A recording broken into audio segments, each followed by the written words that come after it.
What if I told you the global economy is being rewritten right now, and most people have no idea? What if I told you the chaos you're seeing in the markets, the panic, the crashes?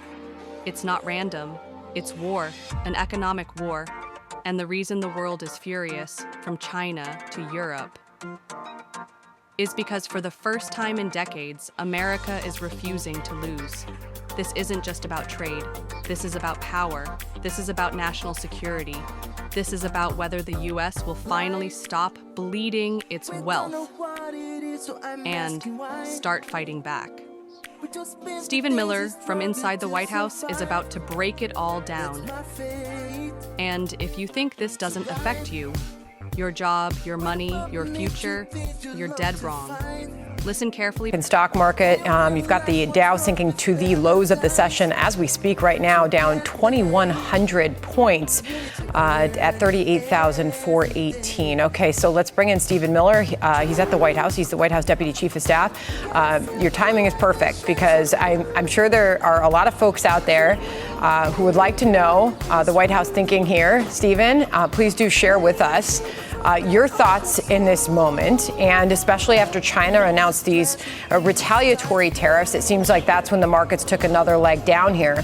Where is all of this going next? Well, let's first establish an important foundation. The United States is 36% of global consumption, and we're more than 25% of the world's economy. Just the United States alone. That means we get to set the rules and terms for international trade. But we've done the opposite as a country for decades now. When we hear the term globalization, what does that really mean? It means taking America's wealth and shipping it to foreign countries. So all the factories that used to be in America are now in China, Cambodia, Thailand, Vietnam, Canada, Mexico, parts of Africa, India, Europe, Japan, Korea. You know where they're not? The United States of America. Because our leaders allowed foreign countries to rig the rules of the game, to cheat, to steal, to rob, to plunder. That has cost America trillions of dollars in wealth. These countries cannot win a trade fight with us because they're already the ones who have cheated. So in other words, they've stolen our industries. We have all the upside here in this fight because we can now make these industries come back because we have the market. We have the consumers they need. Japan cannot replace the American automobile market. Europe can't replace the American automobile market. They need us. And this is a fundamental issue of fairness and national security. Tell me, why is it that if you go to Tokyo, there's no American cars? If you go to Berlin, there's no American cars? But on our streets, we have every foreign car there is in the world. They've locked their markets to our cars. They have stolen from our workers and our people. And President Trump is saying that has to end. We need our wealth back and our jobs back. And the quality of America, the American quality of life, will rise exponentially as these policies kick in and as the great onshoring and return of American wealth occurs. Are you confident we can replace that production and we can do so in a way that Americans can actually afford and like those cars? Without question. In fact, the changes in advanced manufacturing technology, 3D printing, robotics, artificial intelligence, this makes it more and more affordable to manufacture, produce, and build at scale in the United States. American workers should not have to compete with child slave wages in Vietnam. They should not have to. That is wrong. We do not need a global race to the bottom that says that American workers have to earn the same wages and work in the same conditions as the poorest workers in the third world. That's the system that we've had. With the right tax policy, the right regulation policy, the right trade policy, and investing in advanced manufacturing, all of these industries and supply chains can come back home. But here's the thing, it's not a choice. It's a national security imperative. Well, what would happen if there was a war and we didn't have the ability to manufacture our own steel, our own aluminum, our own medicine, our own automobiles, our own aircraft? What would happen to the United States of America? It is a fundamental matter of national survival. Yeah, well, we got a glimpse of that during COVID, right? When people couldn't get what they needed, we learned so much of it was being made outside of the United States. And how about the food industry? This was really interesting perspective right here on America Reports last hour from a shrimper. Listen. We've been getting killed by imports for not just years, but literally decades. So we've been suffering for a long, long time. And these tariffs, we believe, are going to give us some immediate relief. We've outsourced our whole industry. 94% of the shrimp consumed in the United States is imported. Okay, so he shared with us he's optimistic that this could help his industry survive. And they've seen a decline for decades now. Because all of these, all the shrimp's been coming in from all these other countries into the United States, low quality shrimp, he pointed out.